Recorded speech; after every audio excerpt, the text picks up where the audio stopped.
भाजपा प्रदेश अध्यक्ष नायब सैनी ने इंडिया गठबंधन को बोला घमंडिया गठबंधन। घमंडिया गठबंधन सिर्फ मोदी हटाओ के मकसद से इकट्ठा हुआ है। अशोक तंवर को कांग्रेस में रहते हैं न्याय नहीं मिला तो उन्होंने कांग्रेस को छोड़ा। 2047 में होगा विकसित भारत जिसमें युवाओं की होगी विशेष भागीदारी। नव मतदाता सम्मेलन में भाग लेने पहुंचे भाजपा प्रदेश अध्यक्ष। कैथल के आईजी कॉलेज में आज नव मतदाता सम्मेलन का आयोजन किया गया, जिसमें भाजपा के प्रदेश अध्यक्ष नायब सिंह सैनी पहुंचे। नाज सिंह सैनी ने पत्रकारों से बातचीत करते हुए कहा कि प्रधानमंत्री नरेंद्र मोदी ने भारत को 2047 तक विकसित करने का सपना देखा है, जिसमें युवाओं की विशेष भागीदारी होगी। आज नव मतदाता सम्मेलन में युवाओं को अपने मत का अधिकार जरूर करना है और अपने मत का क्या महत्व होता है इसके बारे में बताया गया है। उन्होंने ये भी कहा कि प्रधानमंत्री नरेंद्र मोदी चाहते हैं कि आज प्यारे युवा जो पहली बार वोट करेंगे वो आगे निकलकर देश के लोकतंत्र में 100% वोट डालकर अपनी भागीदारी साबित करें। वहीं नायब सिंह सैनी ने इंडिया गठबंधन को घमंडिया गठबंधन की संज्ञा दे दी है।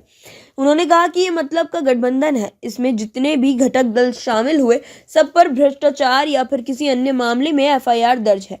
इनका एक ही मकसद है कि लोगों को गुमराह करके सत्ता हासिल की जाए। इस वक्त घमंडिया गठबंधन के पास एक ही मुद्दा है कि मोदी हटाओ और इसलिए वो लोग इकट्ठा हुए हैं। देश बोल रहा है कि मोदी लाओ, लेकिन घमंडी या गठबंधन के लोग बोल रहे हैं मोदी हटाओ। लेकिन देश की जनता समझ चुकी है। अशोक तंवर की भाजपा में शामिल होने पर भाजपा प्रदेश अध्यक्ष नायब सिंह सैनी ने कहा कि अशोक तंवर कांग्रेस के हरियाणा के प्रदेश अध्यक्ष रहे हैं, युवा कांग्रेस के राष्ट्रीय अध्यक्ष रहे हैं, लेकिन कांग्रेस में उनको न्याय नहीं मिला, तभी उन्होंने कांग्रेस छोड़ी और अब भाजपा में शामिल हुए हैं। कांग्रेस में अशोक तंवर का लगातार शोषण हुआ है। जिस तरह से प्रदेश अध्यक्ष होते हुए भी उन पर हमला हुआ था और फिर न्याय नहीं मिला, जिस पीड़ा में उन्होंने कांग्रेस को छोड़ दिया था। बीच में अशोक तंवर रास्ता भटक गए थे और आम आदमी पार्टी में चले गए थे, लेकिन बाद में उन्हें समझ में आया कि ये तो उनसे भी ज्यादा भ्रष्टाचारी पार्टी है, तो वे अब भाजपा में शामिल हो गए हैं। ये गठबंधन बेमेल गठबंधन था।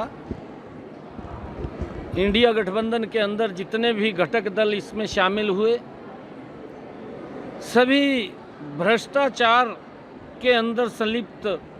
किसी को ऊपर FIR दर्ज है, कोई जेल में गया है, कोई जेल से आया है, कोई जेल में जाने के लिए तैयार है। और इनका एक ही ध्येय है कि देश को, लोगों को गुमराह करके कुर्सी हथियाना, देश के लोगों के बीच में झूठे वायदे करके कुर्सी हथियाना और फिर भ्रष्टाचार करना। देश के अंदर 2014 से पहले क्या स्थितियां थी भ्रष्टाचार को लेकर के, और इनका जो गठबंधन हुआ है, ये गठबंधन इस आधार के ऊपर हुआ है, मुद्दा कोई नहीं, सिर्फ एक ही मुद्दा है घमंडिया गठबंधन के पास कि मोदी हटाओ। देश बोलता है मोदी लाओ। घमंडिया गठबंधन के लोग ये बात एजेंडा लेकर के चल रहे हैं कि मोदी हटाओ, परंतु आज देश के लोग समझ चुके हैं, आज देश के लोग जान चुके हैं, जो ये घमंडिया गठबंधन के लोग हैं, इन्होंने जिस प्रकार से देश के लोगों का, गरीब का वोट लेकर के उनका शोषण किया, और इन लोगों को आज देश का हर व्यक्ति जानता है कि ये चेहरे वही हैं। ये जो कांग्रेस का चेहरा था, फिर UPA का चेहरा था, अब घमंडिया गठबंधन का ये नाम बदल करके आते हैं, परंतु चेहरे वही हैं। देश जान चुका है और आने वाले 2024 के अंदर नरेंद्र मोदी जी तीसरी बार बड़े मैंडेट के साथ प्रधानमंत्री बन रहे हैं, ये देश की जनता ने तय कर दिया है। अशोक तंवर ने पहले कांग्रेस छोड़ दी, अब आप छोड़ दिया, BJP का दाम थाम रहे हैं, बीच पे JJP। नहीं, देखिए, अशोक तंवर साहब कांग्रेस के हरियाणा के प्रदेश के अध्यक्ष रहे हैं, युवा कांग्रेस के राष्ट्रीय अध्यक्ष रहे हैं, कांग्रेस के विभिन्न प्रमुख पदों के ऊपर रहे हैं। कांग्रेस ने कभी भी गरीब व्यक्ति की, दलित की कभी भी उन्होंने हेल्प नहीं की। उनको, दलित को लगातार शोषण करने का काम कांग्रेस पार्टी ने किया है। पार्टी का अध्यक्ष होते हुए जिस प्रकार से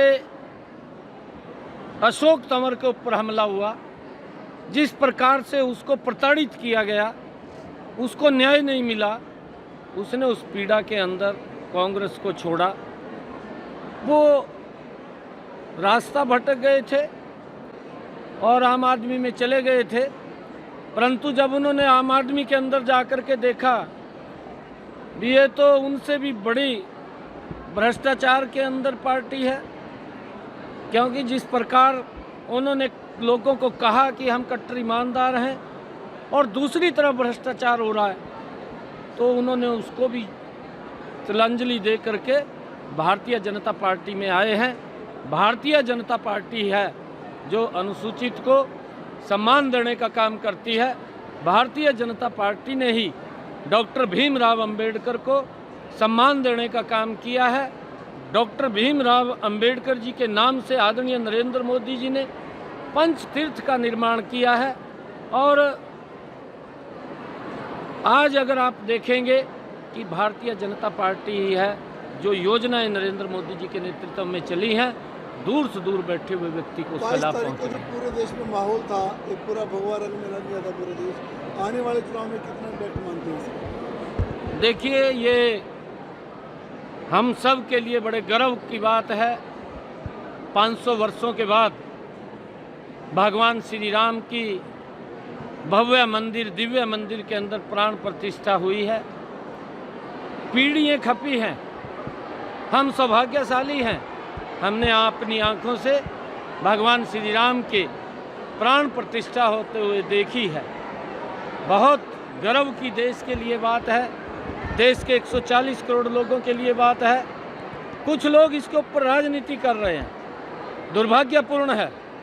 जो हमारे राम मंदिर ट्रस्ट के तीर्थ ट्रस्ट के पदाधिकारी थे, वो सभी दलों को निमंत्रण देने के लिए गए, परंतु जिस प्रकार से कांग्रेस ने, घमंडिया गठबंधन के लोगों ने उस निमंत्रण को अस्वीकार किया, ये दुर्भाग्यपूर्ण है। कांग्रेस ने इसके नाम के ऊपर राजनीति की है। जब यूपीए सरकार सत्ता के अंदर थी तो उन्होंने सुप्रीम कोर्ट के अंदर एक एफिडेविट दिया कि ना राम सेतु है, रामायण काल्पनिक है। इस प्रकार का एफिडेविट दे करके कांग्रेस और घमंडिया गठबंधन की सोच जाहिर होती है। और मैं ये कहना चाहूँगा कि जब सुप्रीम कोर्ट ने माननीय राम मंदिर के ऊपर फैसला देना था, कांग्रेस के बड़े लोग चीफ जस्टिस ऑफ इंडिया के सामने पेश हुए कि इसके ऊपर फैसला मत दे देना, नहीं तो देश के अंदर खून की नदियां बह जाएंगी। ये संकुचित सोच, ये घटिया सोच, उनकी मंशा क्या है कांग्रेस की, ये उसको दर्शाता है। परंतु जब माननीय सर्वोच्च न्यायालय ने फैसला दिया, कहीं भी एक पत्ता नहीं हिला।